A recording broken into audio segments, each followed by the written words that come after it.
aqui diante da minha família para transmitir a palavra do Senhor.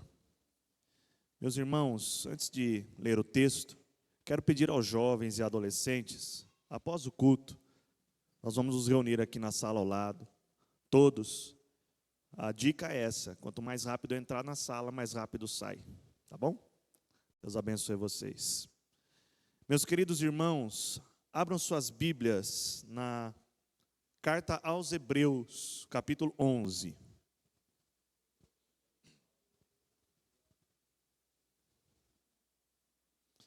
Nós vamos ler do verso 4 até o 9. Hebreus, capítulo 11, versículo 4. Vamos fazer a leitura. Pela fé, Abel ofereceu a Deus maior sacrifício do que Caim, pelo qual alcançou o testemunho de que era justo, dando Deus testemunho dos seus dons, e por ela, depois de morto, ainda fala. Pela fé, Enoque foi trasladado para não ver a morte, e não foi achado, porque Deus o trasladara, visto como, antes da sua trasladação, alcançou o testemunho de que agradara a Deus. Ora, sem fé, é impossível agradar-lhe, porque é necessário que aquele que se aproxima de Deus creia que Ele existe e que é galardoador dos que o buscam.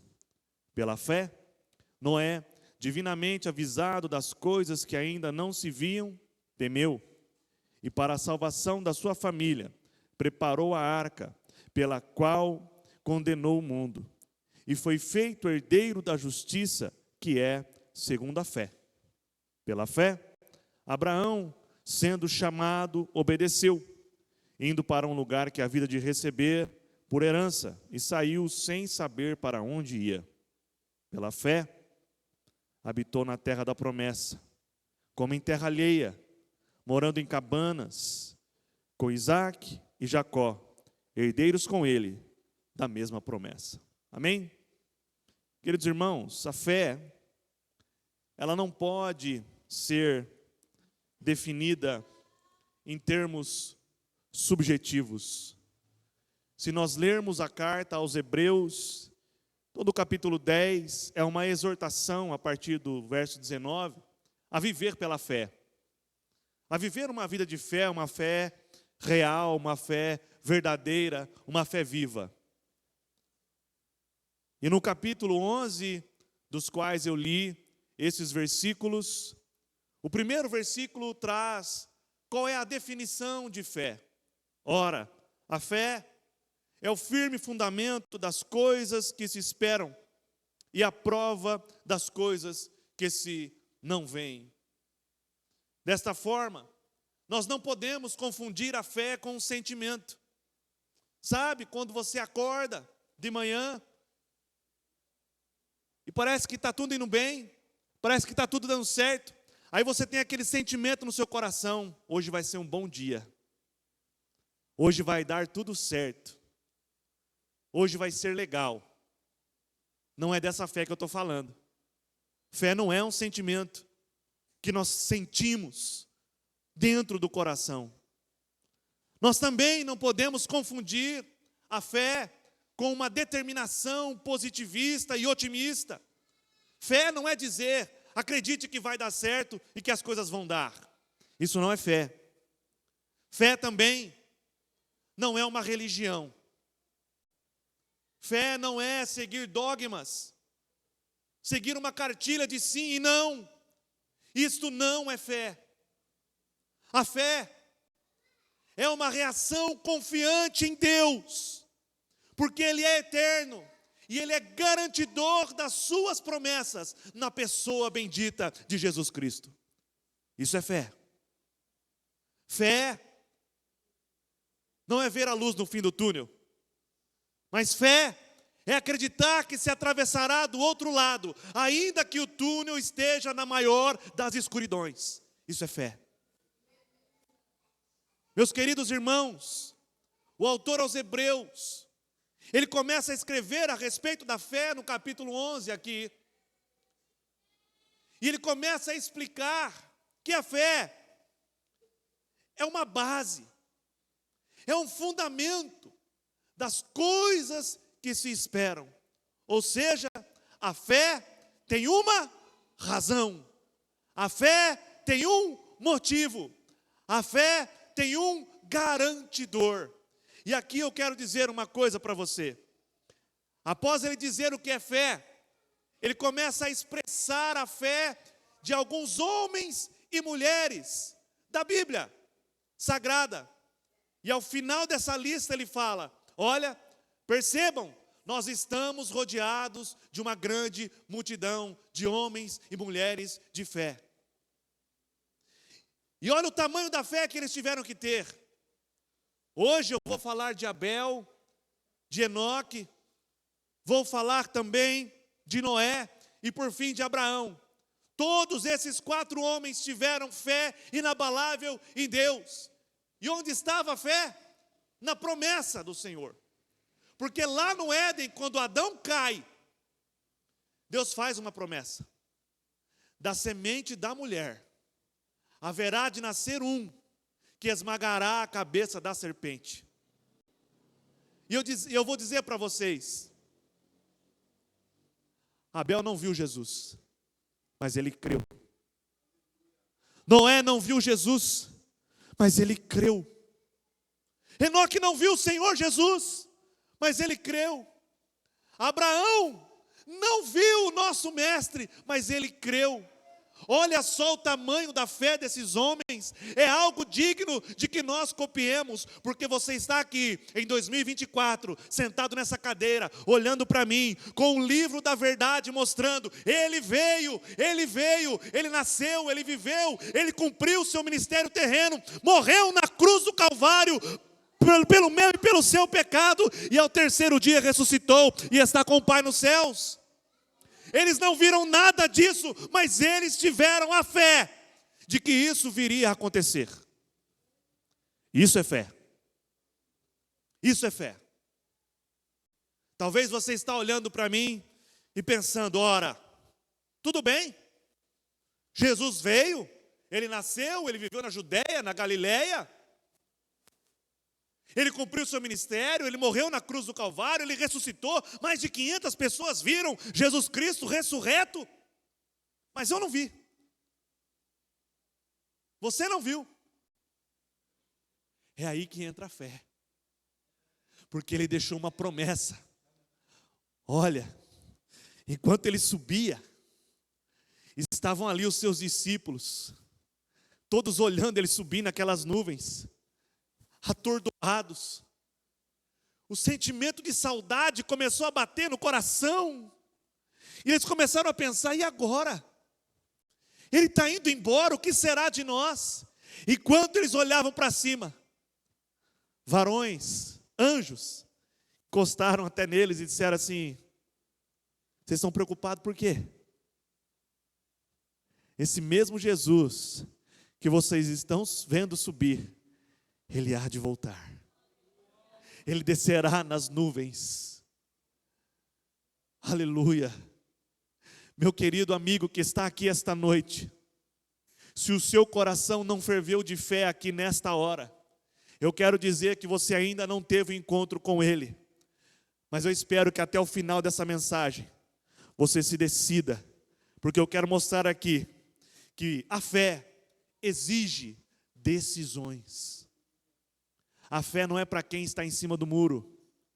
A fé não é para quem não se interessa. A fé é para quem abre o coração, recebe a palavra com alegria, permite que o Espírito Santo trabalhe, quebre as barreiras. Aleluia. A fé é para aquele que recebe Jesus gostoso no seu coração. E aquele que recebeu sabe do que eu vou dizer aqui. Quando você recebe Ele no seu coração, a sua natureza muda.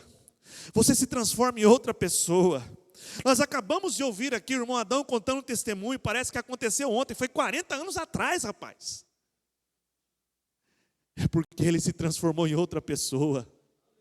Porque pela fé ele alcançou a concepção de saber que os seus pecados eram impagáveis.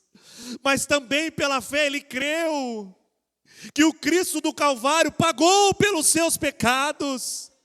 E crendo nele, ele pensou: ainda que eu seja o pior dos homens, aleluia, ele tem um jeito para a minha vida. Isto é fé, aleluia.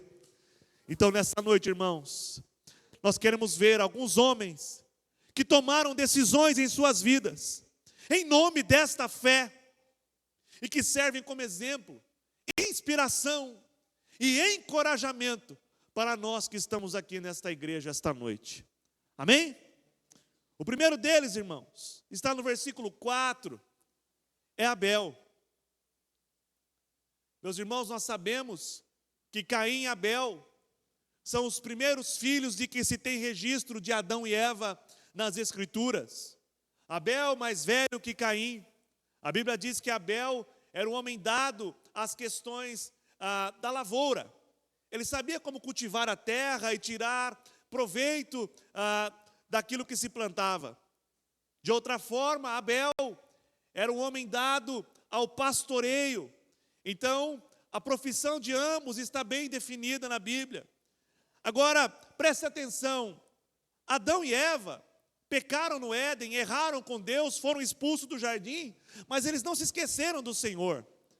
A impressão que se tem ao ler o Gênesis é que eles se arrependeram do que fizeram, apesar de agora, terem inaugurado a era do pecado no mundo. Eles se arrependeram do que fizeram, e a fé que eles tinham, eles passaram adiante para os seus filhos. Tanto Caim quanto Abel receberam o mesmo ensinamento a respeito da fé, de como crer em Deus, de como se portar diante de Deus, e o fato é que eles mesmos começaram a sacrificar ao Senhor. E a Bíblia diz que Abel oferece o sacrifício da primícia do seu gado. E a Bíblia também diz que Caim pega do fruto da terra, do qual ele plantou, cultivou e colheu, para oferecer um sacrifício a Deus. Preste atenção aqui, irmãos. Tem gente que pensa que Caim teve o seu sacrifício rejeitado, porque foi o que aconteceu, Deus recebe o sacrifício de Abel e rejeita o sacrifício de Caim. Tem gente que pensa assim, mas também o sacrifício de Abel era melhor, porque era um cordeiro. Ele tinha que imolar, tinha que sangrar, o outro chegou lá com legumes, frutas, não sei. Não combina, não tem nada a ver. O sacrifício em si, a oferta em si, não era diferente, porque eles ofereciam coisas diferentes. Deus podia receber os legumes, Deus podia receber as frutas de Caim, tanto que se você olhar na Bíblia, na era sacerdotal, os sacrifícios que se ofereciam no templo, as ofertas de gratidão que se davam no templo, nem todas eram de animais, também era de vegetais. Então, preste atenção, por que será que Deus não recebeu a oferta de Caim e recebeu a oferta de Abel? Ambas ofertas eram apropriadas. E Deus não aceitou a oferta de Caim, mas se agradou da oferta de Abel. Sabe por quê? Porque ela foi feita embaixo de uma verdadeira fé. Quando Abel foi lá no meio do teu gado, escolheu a primícia do que ele tinha para imolar, levou diante do Senhor e ofereceu esse sacrifício diante de Deus, ele não estava vivendo uma mera religiosidade, ele realmente acreditava que dando o melhor que ele tinha para o Senhor, ele estaria agradando a Deus. Meus queridos irmãos, é por isso que no Gênesis, no capítulo 4 e no verso 4, a Bíblia vai nos dizer que o Senhor se agradou de Abel e de sua oferta. Deus não se agradou apenas da oferta, Deus se agradou de Abel e de sua oferta. Sabe por quê? Quando Abel vai entregar a oferta a Deus, ele não tinha uma vida separada, religiosa e uma vida não religiosa. Não, ele mesmo se ofertou integralmente a Deus. Ele reconheceu que tudo que ele tinha era de Deus, inclusive ele mesmo.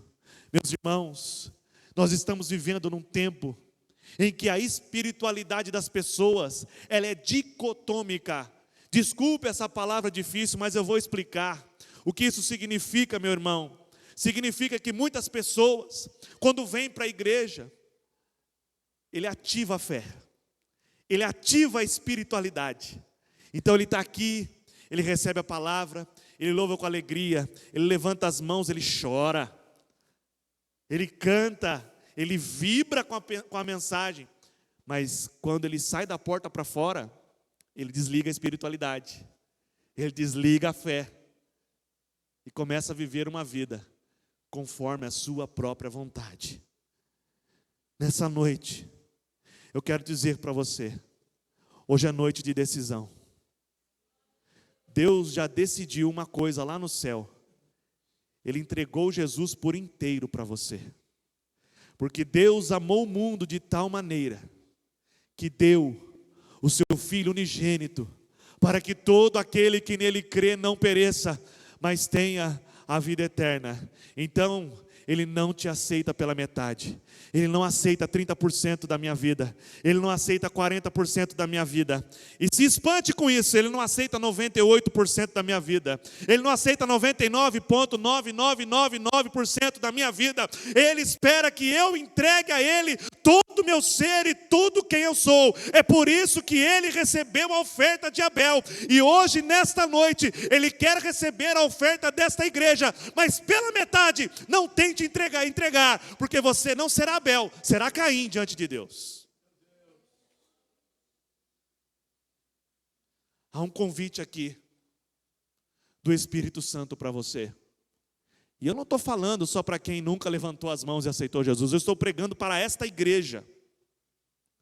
Se há alguém aqui essa noite com o coração dividido, se há alguém aqui essa noite que ainda tenta tomar as rédeas da própria vida e não entregá-las nas mãos do Senhor, que tudo sabe que pode nos guiar, hoje Deus te dá uma chance, uma oportunidade de se entregar integralmente a Ele, para oferecer como Abel um sacrifício que Ele possa receber esta noite. É o convite do Espírito para o teu coração. Se entregue.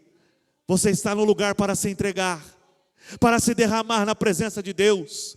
Olha, irmãos, Jesus estava num jantar, não era um jantar qualquer, era um jantar chique, porque um homem da alta sociedade o havia convidado para conhecê-lo melhor. Estavam todos assentados na mesa, e eu não sei, não dá vergonha quando você está num lugar chique de fazer qualquer coisa? Dá uma vergonha, né? Você tenta se comportar melhor. Eu mesmo, eu falo alto. Esse é uma característica minha. Onde eu estou falando alto, as pessoas sabem onde eu estou. Se tiver eu e meu irmão, metade da cidade sabe onde a gente está, quando a gente está conversando, porque a gente fala alto. Mas quando você está num lugar mais assim, aí você, fala baixo, mais educado, você mede as palavras. Jesus estava num ambiente assim, todo mundo polido, educado. Mas tinha uma mulher que morava ali perto, que ela tomou uma decisão. Ela falou: eu não quero saber o ambiente, não. Não quero saber quem está lá. Se é para falar alto ou falar baixo. Se tem hora de entrar, hora de sair. Eu vou me entregar. Eu vou me derramar diante dele. E ela fez isso, irmãos. Ela venceu a vergonha, o medo, a indecisão. E ela foi ali, prostrou-se aos pés de Jesus e começou a chorar. Na medida que ela chorava e derramava um perfume nos pés de Jesus, ela ia enxugando com os cabelos. E naquele coração, aquele sacrifício foi recebido por Jesus, porque ela não se entregou pela metade, ela se entregou por inteiro. Ainda que os que estavam assentados na mesa começaram a pensar: se Jesus soubesse quem está pegando no pé dele, que é essa pecadora aí, ele não deixava ela fazer. Mas eu vou te dar uma novidade: não interessa o seu estado, Não interessa a tua condição. O sangue de Jesus Cristo nos purifica de todo o pecado. Ele ainda te quer, Ele ainda te ama. Ele espera de você uma decisão. Ele não vai decidir por você, mas se você se decidir nessa noite, Ele está de braços abertos para te receber, te abraçar e dizer: vem, meu filho, você é meu, você é minha, eu te amo, eu aceito a tua oferta, desde que você se entregue por inteiro. Aleluia. Se o nosso coração estiver voltado para Deus, Ele vai aceitar a nossa oferta. Então, tem muita gente que oferta porque acha que se ele trazer algo para Deus aqui na igreja, Deus vai dar uma segurada, uma maneirada com ele das coisas que ele faz. Essa não é a lógica de Deus, irmãos. Não é assim que funciona. A palavra diz que a obediência é muito melhor do que o sacrifício. Ele prefere a obediência do que o sacrifício. Então eu vou dizer uma coisa para você essa noite. A porta é estreita. O caminho é igualzinho à porta. Estreito. Mas Ele conduz à salvação. Ele conduz à vida eterna. Aleluia. Deus não está interessado em homens e mulheres os quais Ele possa torná-los melhor, não. Deus não quer te tornar melhor, Deus quer te transformar. Deus quer fazer de você outra pessoa. Deus quer tirar você da condição que você está e colocá-lo assentado nos lugares celestiais em Cristo Jesus. Por isso, decida-se esta noite como Abel, se entregue por inteiro ao Senhor e a sua fé será renovada nessa noite. Aleluia! O outro homem que foi reconhecido na galeria da fé, que eu li aqui hoje, é Enoque. Ora, não existe um textão de Enoque na Bíblia. Já perceberam? Tem um pedacinho ali no Gênesis 5, mais ou menos uns 5 versículos. E depois aqui na galeria da fé. Mas, olha que história interessante.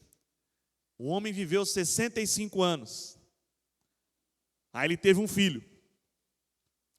Depois disso, a Bíblia fala que ele andou com Deus 300 anos. 300 anos. Às vezes a gente não consegue andar com Deus direito um dia, né? Ele andou com Deus 300 anos. E a palavra andar aqui no Antigo Testamento, no hebraico, quando traduziram a Bíblia do Antigo Testamento, os tradutores interpretaram que o andar com Deus aqui é agradar a Deus. Tanto que o próprio autor de Efésios fala que Enoque foi trasladado, não foi achado mais. Por quê? Porque ele alcançou o testemunho de que agradara a Deus. Ele agradou ao Senhor por 300 anos. 300 anos, rapaz. E Deus ficou tão feliz com ele. Ele agradou tanto a Deus, que Deus falou: ó, eu dei uma sentença aí, né? Que o salário do pecado é a morte, então todo mundo que vem de Adão vai experimentar a morte. Enoque não provou a morte. Deus trasladou o homem. Primeiro caso bíblico de Deus pegar e falar assim: ó, Enoque, você está me agradando tanto com a sua vida, com a sua conduta, com o seu modo de viver, você tem se dedicado tanto a mim, que você vai vir para cá, e nem pela morte você vai passar. Estava andando aqui, eu não sei como foi, eu estou só deduzindo, daqui a pouco ele aparece andando lá no céu. Ah, é aqui então, Senhor? É aqui, você vai viver. Irmãos, o que isso nos ensina? O que isso nos transmite a respeito da fé? Será que na época de Enoque havia pecado? Meus irmãos, havia muito. Os homens eram cruéis, afastados de Deus, uma geração pior que a outra. E Enoque firme no Senhor. Aparecia um prato A, ele nem olhava para o prato. O prato, sabe o que eu quero dizer com prato? As ofertas que Satanás nos faz diariamente, as tentações, as provocações, as coisas deste mundo. Nós estamos vivendo num momento, eu estava falando hoje de manhã com os irmãos aqui na igreja, nunca houve tanta coisa para distrair o crente como há agora. Você pega um negócio desse aqui na sua mão, se você der lugar, você fica 10 horas aqui, não levanta nem para comer.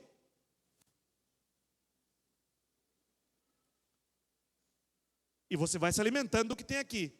Às vezes você fala assim, mas eu não vejo coisa errada, eu só vejo vidinho, não sei o quê. Não interessa, irmão. A cultura desse mundo, ela vai penetrando em nós, e nós começamos a tomar a forma desse mundo. O pastor disse hoje de manhã, que onde ele trabalha, antigamente tinha uma grande, eu vou dizer o nome bacia, com água, só que era rasinho assim. Aquela água ela era esquentada com a serpentina. Então as pessoas chegavam lá, pegavam a marmita que trazia de casa e colocavam ali naquela água para poder comer a comida quentinha depois. Só que sempre tem, né? Todo lugar. Tinha os espertão, que queria comer a comida mais quente talvez, chegava lá e completava, colocava mais água naquilo ali. A água subia. E à medida que a água vai esquentando, aula básica de química, né? Ela vai se expandindo, daqui a pouco ela ferve, aí ela pega na tampa da marmita e começa a entrar lá dentro. Aí chega o abençoado na hora de almoçar, como é que come aquela comida? Cheia de água dentro. Não tem quem come, né? Alguns corajosos, eu tenho certeza que faziam isso, mas a maioria não conseguia comer. E o pastor contando isso e eu olhando, o que será que ele quer falar? Irmãos, a marmita somos nós. A água é o mundo. Muitos de nós estamos abrindo a tampa, deixando a água entrar. Mas hoje, Deus nos convida para ter a fé de Enoque, que busca agradar a Deus todos os dias, que não permite se amoldar ao gosto, ao bel prazer deste mundo perdido e corrompido e pecador. Hoje, Deus está te dizendo, você não está sozinho nesta caminhada. O Senhor Espírito Santo te reveste, te guarda, te dá livramento, te dá força, te fortalece. Aleluia, coloca as tuas pernas de pé e te faz caminhar. Tão somente coloca no teu coração a fé de Enoque, que quer agradar a Deus todos os dias da sua vida. Aqui, irmãos, é lugar de vir para entregar. Agradar a Deus é lá no trabalho, é dentro de casa, é na escola, é na faculdade, é na rua, é entre os irmãos e os parentes. É aí que nós vamos ver se estamos ou não tomando a forma deste mundo. Mas nesta noite eu te digo, o Espírito Santo quer trabalhar no teu coração. Se você der lugar, a tua fé será avivada aqui esta noite, a fim de que você não se comprometa mais e não seja, desculpa a palavra, uma marmita com a tampa aberta. Aleluia. Sabe por quê? Porque nós somos chamados para ser sal da terra e luz do mundo. É da terra, é do mundo. Nós estamos aqui, mas nós não somos igual ao mundo. Nós somos o sal do mundo, nós não somos o caramelo do mundo. As pessoas não vão achar a igreja e o crente docinho. Não, não é isso. Nós estamos aqui para incomodar mesmo, nós estamos aqui para fazer frente mesmo. O mundo não vai gostar da gente, mas saiba de uma coisa, Deus te ama e quer usar você para trazer aqueles que estão lá no mundo para o seio da graça do Senhor. É você que Deus quer usar, sal. Não é caramelo não, não é brigadeiro não, é sal, é luz. Como é que esconde uma luz? Pega um cômodo grande, apaga tudo, acende a lanterna lá dentro, ela vai romper a escuridão. É assim que Deus quer te usar. Então começa a entender que você não é o mundo, assim como Enoque não se molde a esse mundo. Quando alguém te fizer o mal, ao invés da vingança, ofereça o perdão. Quando alguém vir com a mentira para o teu lado, ao invés de mentir junto, ofereça a verdade. Quando alguém for egoísmo, ao invés de descontar porque ele é egoístinha, seja solidário e mostre o amor de Cristo para essa pessoa. Quando alguém chegar e falar assim, pode perceber, irmãos, é terrível, isso é terrível. Hoje, os relacionamentos estão assim, ó. O camarada, lá no mundo, tá? Aqui não vale. Ele começa a namorar. Aí ele namora 1 ano, 2, 10. Namorou 10 anos. Namoro de 10 anos, né? Aí ele está na dúvida ainda se aquela é a pessoa faz 10 anos que está vivendo. Se é aquela pessoa da vida dele. Aí então o que eles fazem? Não vamos casar não, vamos começar a morar junto. Para ver como é que é, se nós vai, entendeu? Se vai dar certo. Aí ele começa a morar junto. Aí ele mora junto só mais 5 anos só. Não mora muito tempo não. Mas uns 5 aninhos morando junto ali, aí ele decide casar. 2, larga. Né? Viveu 17 anos junto. 10 namoros, 5 junto, 2 de casado. Por quê? Há um princípio na humanidade da infidelidade. Se você falar com o povão aí fora, eles ficam espantados com a nossa fé. Porque a gente crê mesmo em casamento de homens e mulheres que não tiveram relações sexuais. A gente crê mesmo em casamento que é para a vida inteira. A gente tem essa fé. A gente pensa assim. A gente quer viver assim. É totalmente na contramão do mundo. A mulher do mundo fala, não existe homem que presta. Homem do mundo fala, não existe mulher que presta. Bom, até nisso nós concordamos. Mas quando Cristo está no meio, aí a coisa muda. Se no mundo a moda é a infidelidade, aqui não. Nós não podemos nos amoldar. Aqui é a fidelidade, porque nós servimos um Deus que é fiel. Ele é fiel, irmãos. Ele não muda. Tiago fala que nele não há sequer uma sombra de variação. Ele é o Pai das luzes. Ele é o nosso Deus. E Ele nos convida a esta noite. Não nos tomemos a forma deste mundo, mas transformemo-nos pela renovação do nosso entendimento, para que nós possamos viver de maneira que esse mundo olhe para a igreja e pense, precisamos ser assim. Temos que viver assim. Ali há a verdadeira fidelidade, aqui na igreja. Aleluia! Deus espera de nós, assim como fez Enoque, que nós vivamos uma vida buscando agradá-lo. Muito bem. O próximo personagem é Noé. Noé, se vivesse nos dias de hoje, provavelmente estaria internado numa clínica para pessoas com problemas mentais. Por que eu digo isso? Ninguém nunca tinha visto chuva na sua época. E ele chega e fala, povo, se reúne aqui, eu quero falar com vocês.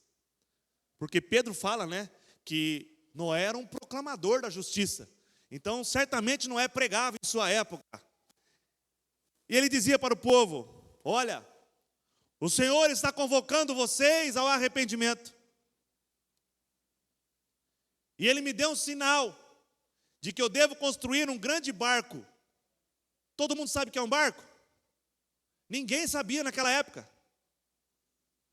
Ali na região, pelo menos, não chovia. Não tinha o mar. Vou fazer um grande barco. Se você quiser o livramento, se converta a Deus. Vem comigo, Ele vai te livrar. Sabe por quanto tempo ele pregou isso, igreja?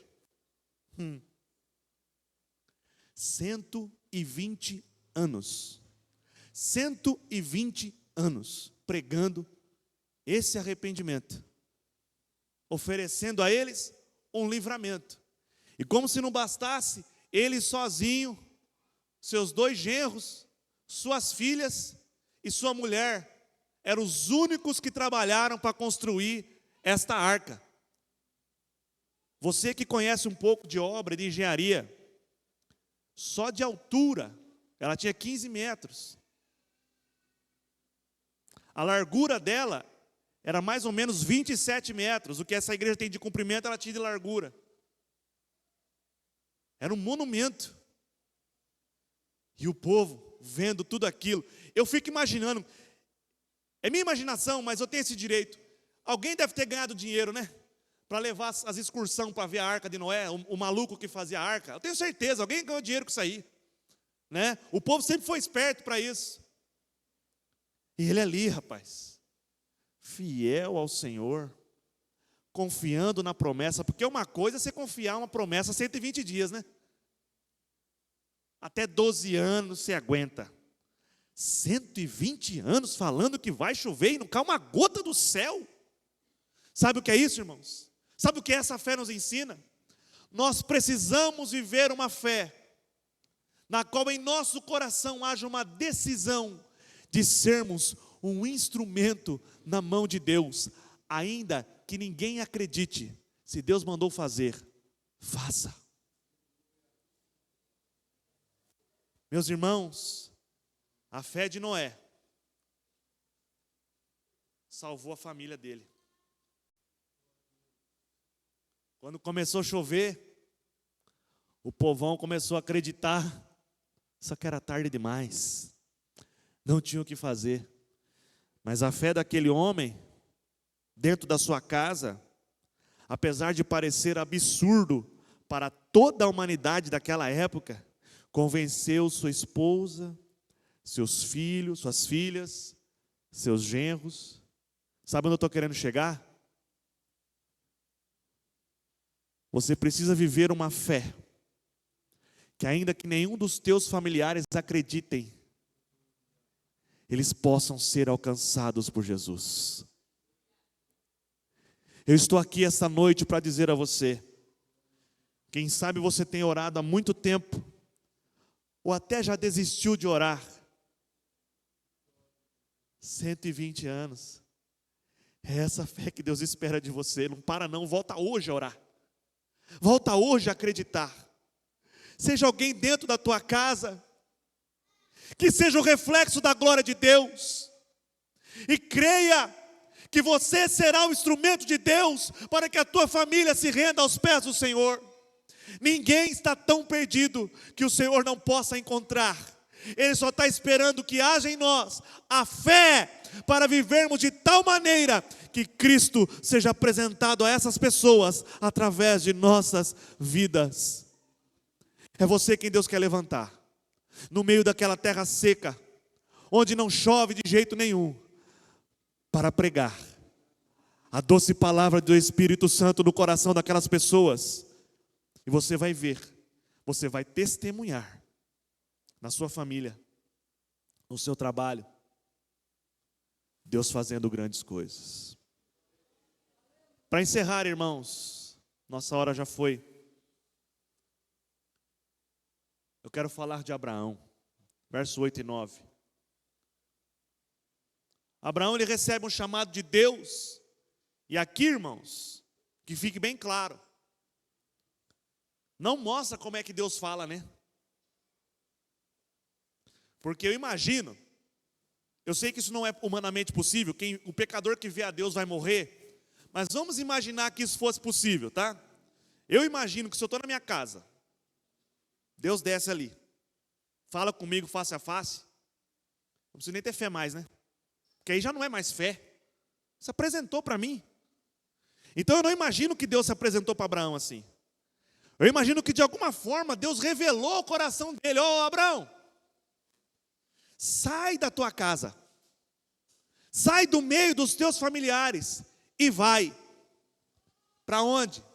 Vai para uma terra que eu ainda vou te mostrar. Ele não sabia para onde é que ele estava indo. Ele podia ir para norte, sul, leste, oeste, ele não sabia.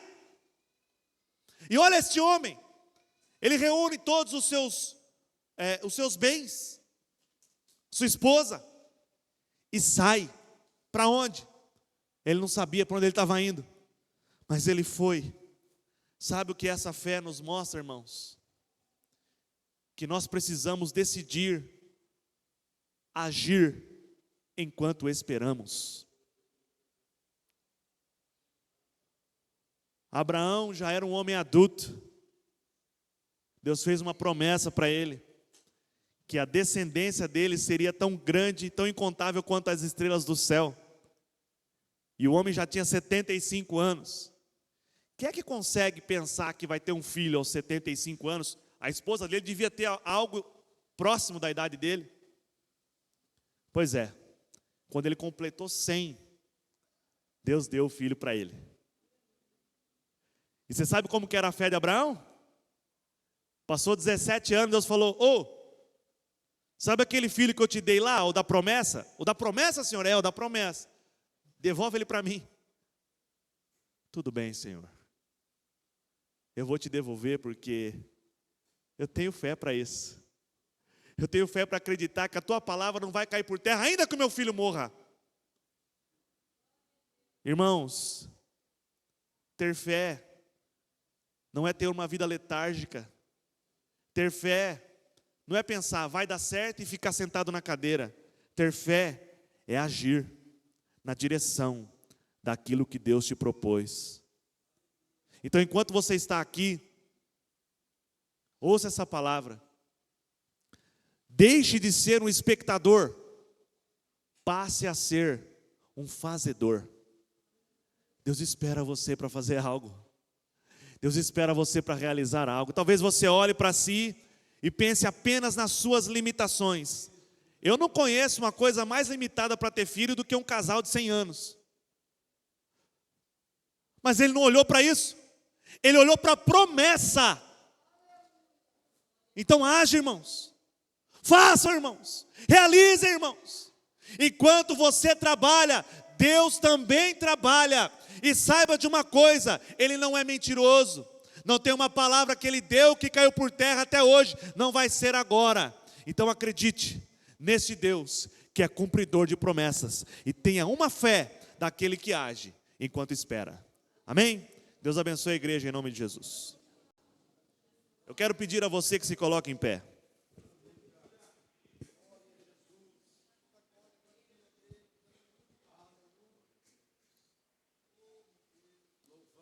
Fazem 40 minutos que eu estou falando de fé aqui. Mas só falar não resolve. Certa feita, Jesus olhou para um homem e falou assim: ei, você tem fé? A resposta daquele homem foi incrível. Ele falou assim: olha, eu tenho, mas aumenta ela. Aumenta a minha fé. Eu não tenho fé suficiente. Talvez hoje você ouviu esta pregação, esses grandes homens, Abel, Enoque, Noé, Abraão, heróis da fé, e você pensa: eu não consigo ter a fé deles, eu não consigo alcançar. Então eu quero te pedir, em nome de Jesus, coloque a mão assim no teu coração. E agora você vai orar, você mesmo.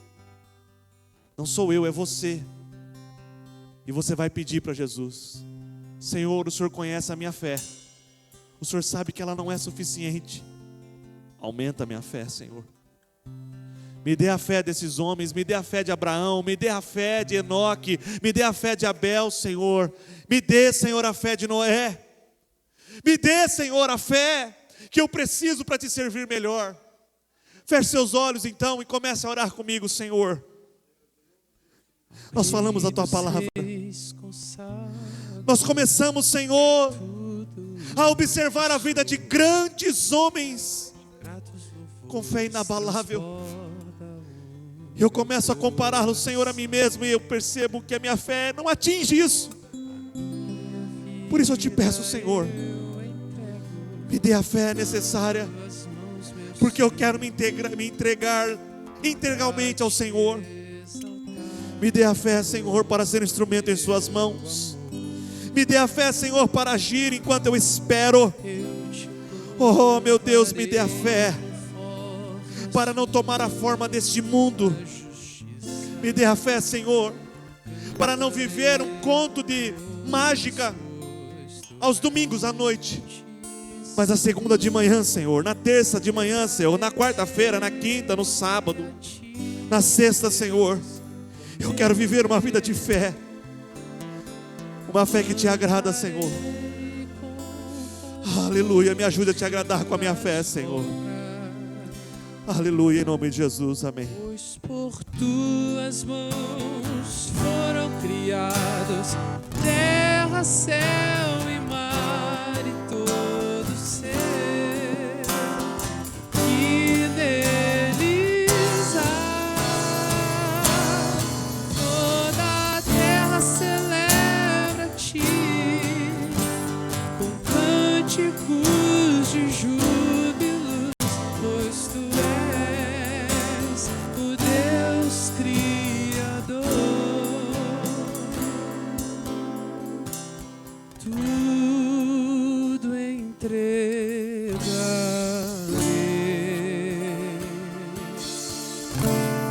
tudo entregarei.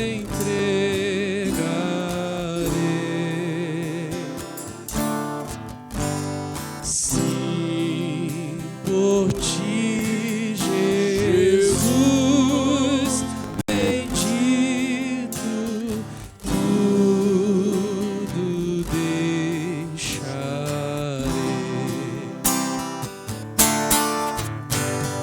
Tudo entregarei,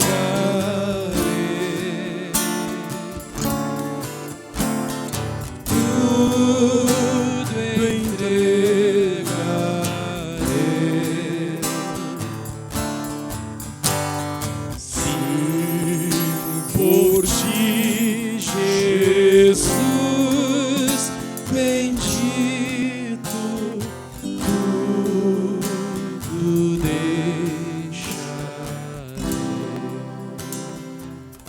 Amém, meus irmãos. Que Deus seja louvado por tudo isso. Que possamos ter guardado essa palavra e deixar tudo e entregar tudo nas mãos do Senhor. Entrega o seu caminho ao Senhor. Confia nele e Ele tudo fará. Amém, meus irmãos? Levante a mão comigo assim. O grande amor de Deus, a graça de nosso Senhor e Salvador Jesus Cristo, as doces e fiéis consolações do Espírito de Deus, seja com a igreja do Cordeiro, não só hoje, mas para todo sempre. A igreja que crê nisso, confirma comigo, dizendo juntos e bem alto: amém. Deus abençoe os irmãos.